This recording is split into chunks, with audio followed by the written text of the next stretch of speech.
Hello, I'm Erik Robey. And I'm Jody Leddy. Welcome to Anne Arundel County Week in Review. Today we'll find out what a local veterinarian is doing to control the pet overpopulation, and we'll preview upcoming concert series at our parks. But first, making headlines this week. Graduations are coming to all of our high schools and colleges, and we want to wish all the graduates the best of luck as they move on to bigger and better things. This week we learned that the Naval Academy will have a very special speaker. No, Erik, it's not Snooki. I know how much you love Snooki. And it's not Katy Perry. Katy Perry's good too. It's Leon Panetta, the Secretary of Defense. Our sources revealed to us that there is a rotation involved where they usually have the President of the United States, the Secretary of Defense, or a member of the Joint Chiefs of Staff. President Obama was there in 2009, and President George W. Bush was there in 2005. Panetta is a timely addition this year because he directed the assassination of Osama bin Laden as director of the CIA. He has also been a congressman, chief of staff to President Clinton, and an officer in the Army. Now we realize that Army is a big rival of Navy, but that doesn't matter for big events like this. We called around also to a bunch of other local schools. Most of the high school principals and members of the school board are serving as their commencement speakers. St. John's College in Annapolis will host Salvatore Sabona, an accomplished novelist who graduated from the school. Dr. Marty Smith will address the student body at Anne Arundel Community College for the last time as she heads to retirement. Congratulations to all of the 2012 graduates. Oh, and we have a traffic report for you in advance. Traffic will be crazy at the end of next week, starting Wednesday, as the Community College and the Naval Academy will be celebrating on the same day, which is Thursday, so make sure you plan accordingly. It's a lot of cars on the roadway, but a lot of happy young men and women getting that diploma, going off to start their lives. It's very exciting. Very exciting times. Well, some more exciting times in Annapolis. The Maryland General Assembly has finally finished its work on the budget, and the news was not so great for county governments. We know it's almost June. They're supposed to be finished in April. Well, the governor called members back to settle some budget issues before going home for the summer. The legislature did do two things. It passed an income tax increase for individuals making $100,000 a year or more and couples making $150,000 a year. It also passed teacher pension expenses onto the counties. The second one's a hefty bill for Anne Arundel County. This coming fiscal year, the county will have to spend an additional $11 million on teacher pensions than they did last year. The good news on that is that County Executive Leopold anticipated the hit when he created his budget recommendations, so it won't cause as much disruption as the process going through the County Council. The bad news, of course, is that it took some slicing and dicing to make up the difference. And it gets worse. Next year, the bill for teacher pensions will increase each year until reaching its peak in fiscal year 2016 at $21 million. So Jody, if you could just write a check for that right now, sign on the dotted lines, you'll help out every county taxpayer. If I would have won that Mega Million, you would have done it. I would have done it. Well, let's get those numbers and redo those numbers and get you some Mega Millions cash. All right. This week, the Anne Arundel County Fire Department responded to more than 1,402 calls for service. This included more than 1,100 emergency medical calls and 91 fire calls. This week, one adult and one child were struck by vehicles in two separate incidents in the western portion of the county. Division Chief Michael Cox of the Anne Arundel County Fire Department joins us with more about these incidents. Chief? Thanks, Jody. The first incident occurred around 9:30 p.m. when Anne Arundel County firefighters responded to a reported motor vehicle collision in the area of Central Avenue, which is Route 214 and Friends Choice Lane in the Davisonville area of the county Monday night. The first units on the scene reported a motor vehicle collision involving a pedestrian truck. In this case, it appears that a tow truck operator was operating on the side of the road when a car struck the tow truck, setting off a chain reaction that ended up with the tow truck operator being struck by one of the vehicles. There was one injury, the tow truck driver, a 40-year-old male, who suffered serious but non-life-threatening injuries. A request was made to medevac the patient. However, severe weather in the area at the time of the incident grounded the chopper, thus resulting in the patient being transported to the University of Maryland's R. Adams Cali Shock Trauma Center in Baltimore via ground ambulance. In a second incident, Anne Arundel County firefighters responded to a reported pedestrian struck in the area of Blue Water Boulevard in Roff Point Drive in Odenton Wednesday morning at about 7:40. The first unit to arrive on the scene of this incident reported that a 6-year-old male was struck by a car. He suffered serious but non-life-threatening injuries as a result of the incident. He was transported priority 2 to the pediatric trauma unit at Johns Hopkins Children's Center in Baltimore via Maryland State Police helicopter. Jody? Thanks, Chief. County law enforcement officials are investigating the cause of the incidents. Preliminary information indicates that the cause of the first accident was driver error, while the cause of the second incident involving the child may be attributed to pedestrian error. Well, folks, there's more we can review to come, including our interview with Arnold veterinarian Susan McDonough. Stay with us. We'll be right back.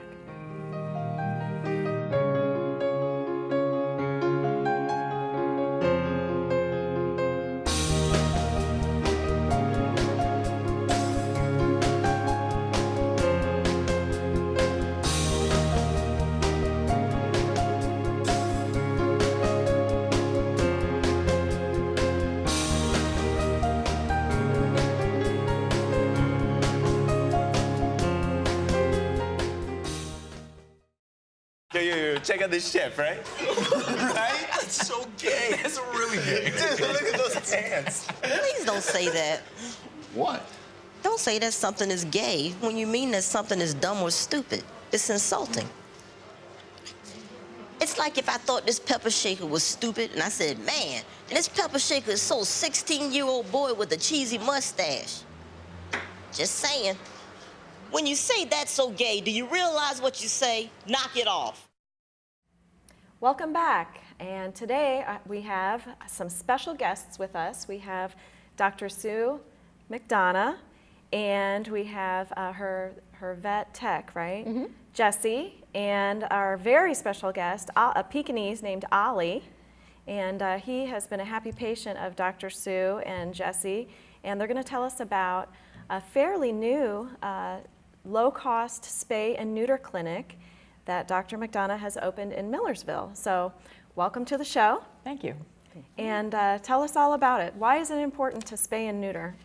Well, the main reason that we opened this, the animal birth control, is that in the U.S., more than 5 million dogs and cats are put to death every year that could go to good homes. We're not talking about dogs and cats that are sick or old or something like that. We just mean adoptable pets that could be in homes, and there aren't any homes for them, more than 5 million, and it's just got to stop. Right. And it's also, I understand, good for their health to be spayed and neutered? For the individual dog and cat, there's a couple reasons for spaying and neutering. The behavior is way better. Okay. The neutered dog is much less likely to lift his leg. Female dog won't make a mess of your house a couple times a year. And of course, cats are much less likely to roam and also to fight. That's the behavioral reasons. Okay. And then there's some health reasons too. Male dogs won't get prostate disease, and female dogs and cats, if they're spayed early, will not get breast cancer, and they won't get a uterine infection as well. Okay.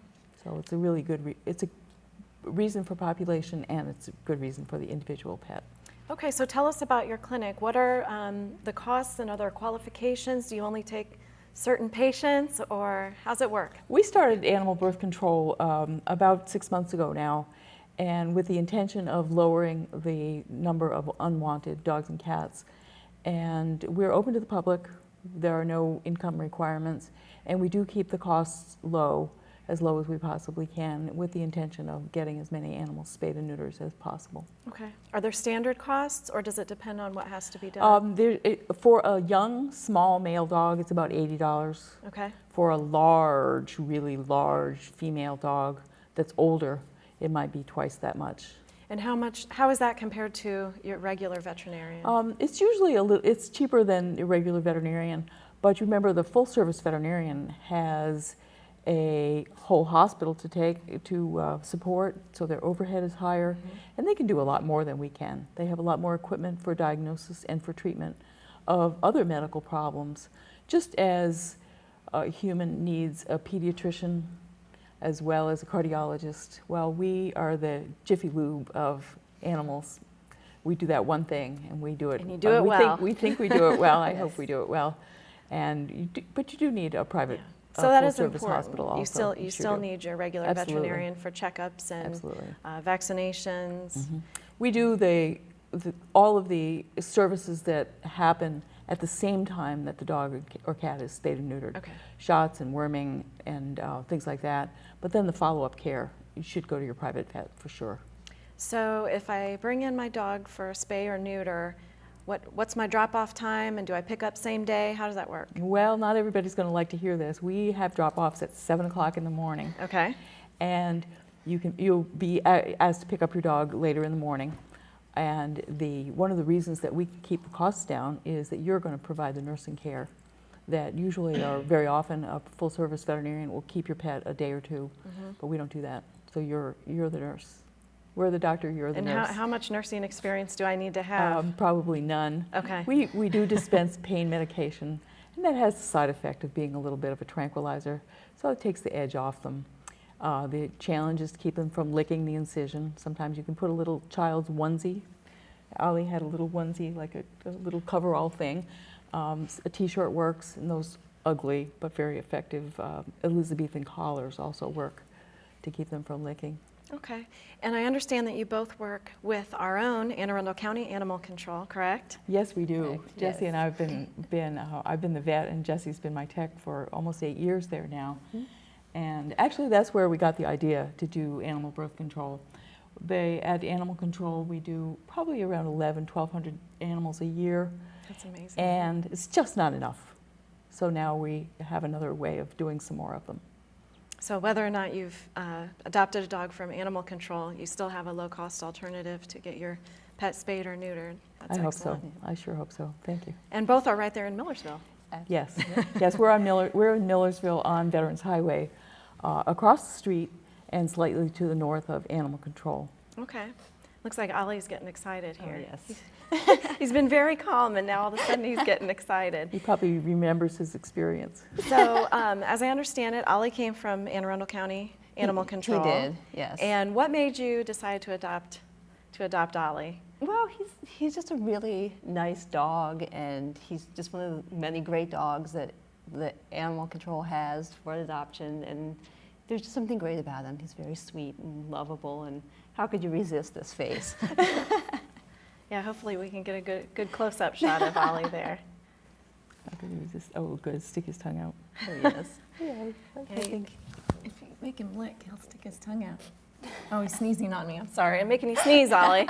Well, thank you so much for being here today. Tell us the contact information for your business. It is called Animal Birth Control, LLC, and it's at 8424 Veterans Highway, Suite 7 in Millersville. I'll let you give the website and the phone number. The website is Animal Birth Control, LLC, Okay. and the phone number is 410-729 4342. 4342. We can put that up on the screen for you, too. So thank you, ladies, so much for being here Been a today. pleasure. And you, sir, Ollie, you've been great. And hopefully we'll have you back again soon. I know you volunteered to do a demo of the surgery on the show. I don't know if we're up for that yet. I got turned down on the demo, but we could do that. And there are plenty of animal issues that I'd love to talk about, believe me. Okay. Well, thank you, Doctor. Thank you, Jessie. Thank you for My having pleasure. us here. Thank you. There's more Week in Review to come. Stay with us. We'll be right back.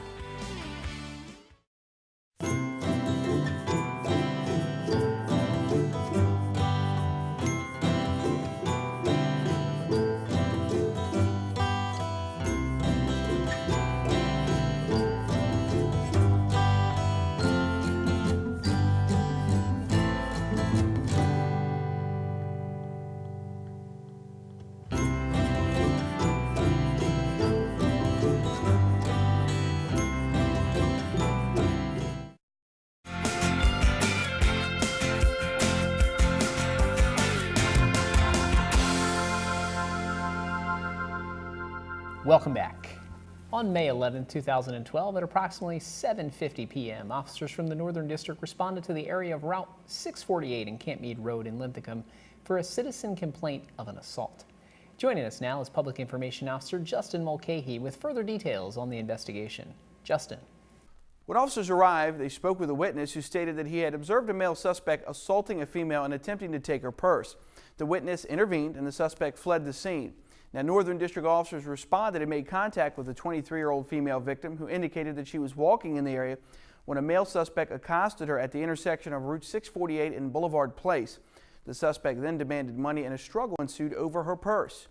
The victim was able to maintain possession of the purse and the suspect then fled northbound on 648. Patrol officers at a K-9 unit canvassed the area but were unable to locate that suspect, and the victim sustained minor injuries but refused medical treatment at the scene.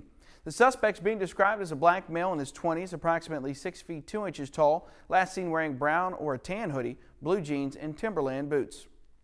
Folks, we're going to move on now to our second incident. That one took place on May 11th, about 6:35 in the evening. That's when officers from the Western District responded to the I-97 Business Park, which is located in the 1100 block of Benfield Boulevard in Millersville, for a theft from auto call. Now, once officers arrived on scene, specifically Corporal Golis spoke with the male victim who indicated that his wallet was stolen from the vehicle, and that wallet contained credit cards. Corporal Golis was familiar with several recent similar thefts involving suspects who immediately used stolen credit cards at local stores. Through further investigation, Corporal Golis was able to confirm that one of these credit cards had just been used at a store in Hanover. Now, Corporal Golis subsequently contacted officers who were working in the area and advised them of the situation.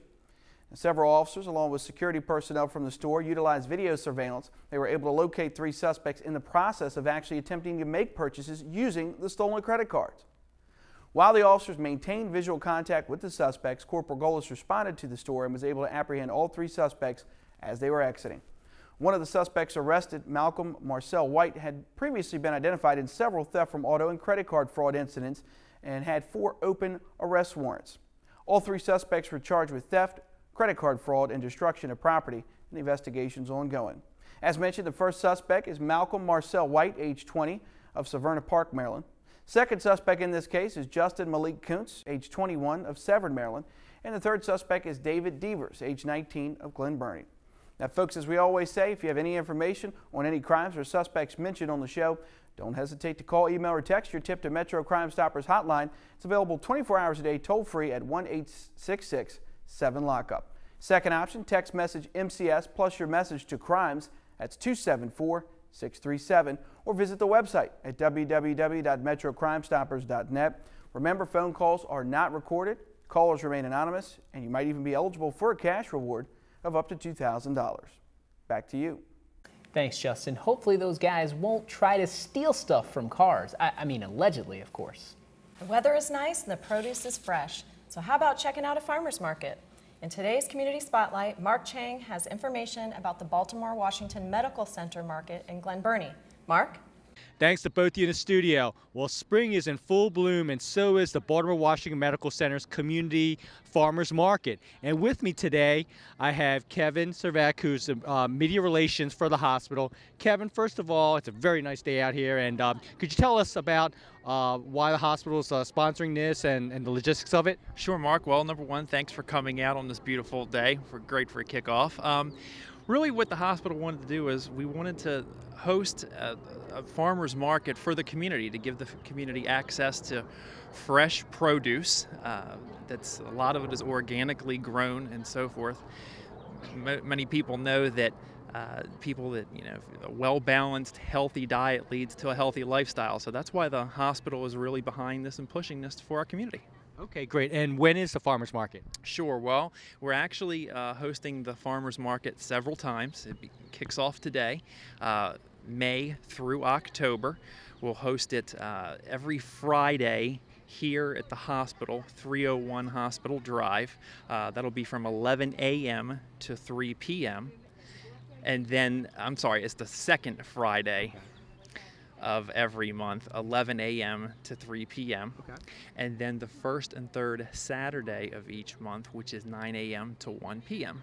Okay, great. And for more information for the viewers out there, how can they get in contact with the hospital? Sure, you can call the hospital's Marketing Communications Department at 410-787-4367 or visit our hospital website, www.mybwmc.org. Okay, great. And what type of vegetable do you have there? This is a kohlrabi, which Kohlrabi, is okay, yes. So okay. it's a green vegetable and it's good for you. Okay, so you'll be taking that home to the wife and be cooking that tonight? Absolutely, we'll be having it for dinner this evening. Okay, well that looks really good. And also with me I have Stephanie Royal, who is the co-founder of Healthy Markets and also a vendor here over at the hospital farmer market. Could you tell us why you partnered up with the hospital with this farmers market? Yes, Mark, thank you so much for giving me a chance to talk about Healthy Markets. I started out as a vendor, a prepared food vendor, and I met a friend who was a farmer. And along with my cousin, I have a prepared food business. And we decided together, the three of us, let's do something healthy in Anne Arundel County where the farmer actually lived. Her name's Nancy Gardetto. And so Nancy, Lewis Cook, and myself got together with the idea of Healthy Markets to bring healthier foods and a healthier lifestyle closer to you. And that's how we got the idea of partnering with the Baltimore-Washington Medical Center. Okay, great. And we got a big crowd out here. It's a really good crowd. Could you tell us about some of the cool features here? Yes, we have a lot of different vendors here. We have bread vendors, we have fruit and vegetable vendors as well. We have prepared food vendors. We also have meat vendors. We also have a jewelry vendor here who makes her own jewelry. And we have someone who does beef jerky. So if you go to our website, which is healthymarketsmd.wordpress.com, you can get information on all of our vendors and the products that they will have at the farmers market. Okay, great. And I asked Kevin what kind of vegetable he had in his hand. What do you have in your hand? These are beets. Okay. And you can also do the greens. You can do beet greens, and you can roast the beets. They're delicious. Okay, great. And what do I have in my hand? You have leeks. Okay, what are leeks? Leeks are they're in the onion garlic family. Okay. And they're really good, but you have to cook them. You don't want to eat them raw. Okay. Chop them up and saute them with some butter and garlic. Okay. Delicious. Okay, great. Well, thanks a lot, Stephanie. Well, Stephanie and Kevin, thanks for both being on the show. And actually, we're getting kind of hungry now, so I think we're going to head over to the farmers market and get some food. But viewers out there, this is a great community event sponsored by Baltimore-Washington Medical Center. Please mark your calendars and come on out and check out the great vendors and also the great foods that are here available over at the farmers market. Reporting from Baltimore-Washington Medical Center's farmers market in Glen Burnie. Back to you in the studio. Thanks, Mark. I always love visiting the farmers markets in Annapolis on my way home from work. On Friday, there's one right by my house. Oh, yeah? Very a lot convenient. Of good, fresh produce. Do they bring pies to the markets? And sometimes, but I try to resist. Why? You know why? What's wrong with pies? Pies are good. It's fruit. Fruit's healthy. That's true. A lot of sugar, though. I usually get watermelon. Oh, watermelon's My son loves good. watermelon. And speaking of watermelon, folks, summertime's coming in. When you think of summertime, you got to think of watermelons. And, of course, think about our concerts in the park. Our own Carolyn Ryan has all the details for us in this week's Recreation and Park Spotlight. Carolyn. We're out here today at Downs Park, where they are gearing up to celebrate their 30th anniversary of being one of the most beautiful parks, regional parks in Anne Arundel County. I'm joined today by Ranger Akeem Ellis. Thanks for being on the show today. Thank you very much. And tell us a little bit about some of the activities and events that you have coming up to help celebrate the 30th anniversary. We're going to be celebrating the 30th anniversary on May 19th. From 12 to 5 o'clock. We have a lot of activities for the kids. We have moon bounces, Ellis Woodward music, a lot of crafts, face painting, and a musician by the name of Willie Woo Woo. We also have 2 concerts going on at the stage here. 12 to 1 is the first one, and 3 to 5 is the second one. It should be a good day, so come on out. Great. Now, is this a free event for families to come out and enjoy? Yes, everything is free except for your food, but everything here is free. The concerts, the moon bounces, the crafts. Now, we do have craft vendors that will be charging if you want to buy something from them, but everything else is free. Great. Very good. Always a fun event to come in, get into the park. And you've also got a concert series, that's always a popular favorite here at Downs Park. Tell us a little bit about this year's concert series. Yes, our concert series starts this year. June the 3rd is our first concert. All the concerts this year are from 6 to 8, except for our military concerts. We have 3 of those, which are 6 to 7. Our last concert is July the 29th, but it's geared up to be a great summer of fun and family enjoyment. So come on out to those also.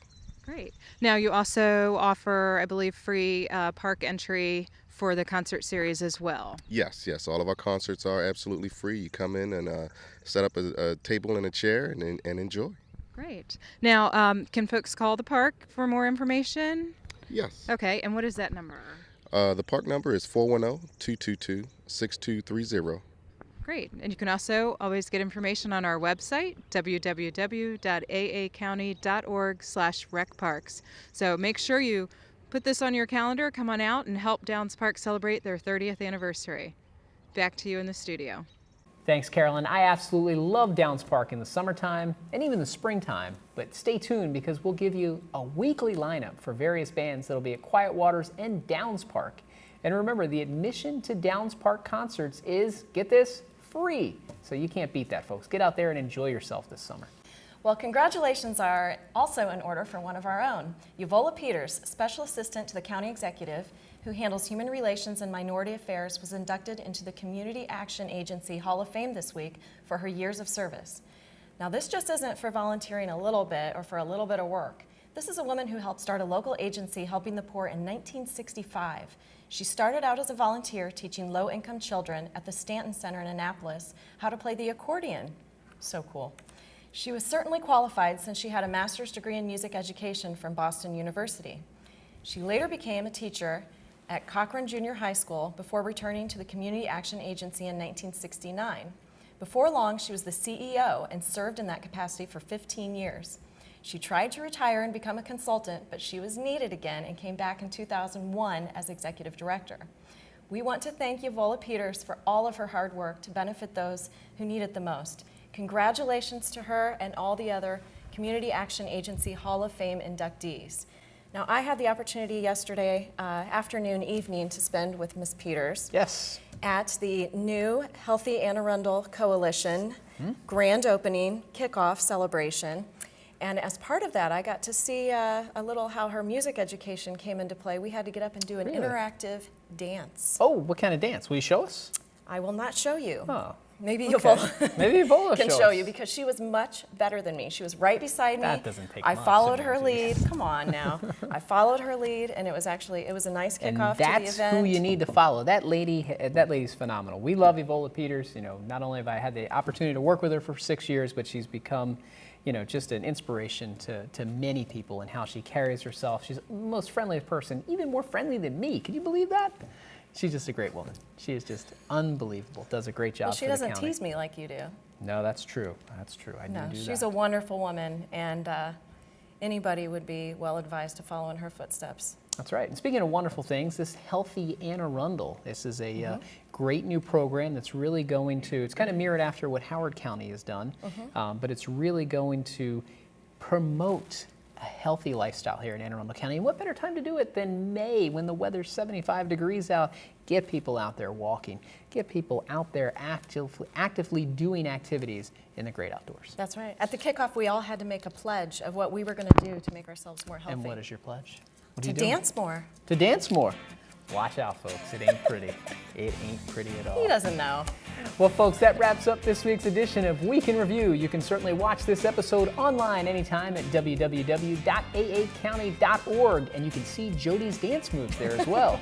Archive episodes are available at blip.tv and on YouTube. You can also subscribe to the free, yes, free, video podcast at iTunes or like us on Facebook at Arundel TV. Please tune in again next week for more news and highlights from around your county. We'll see you next time.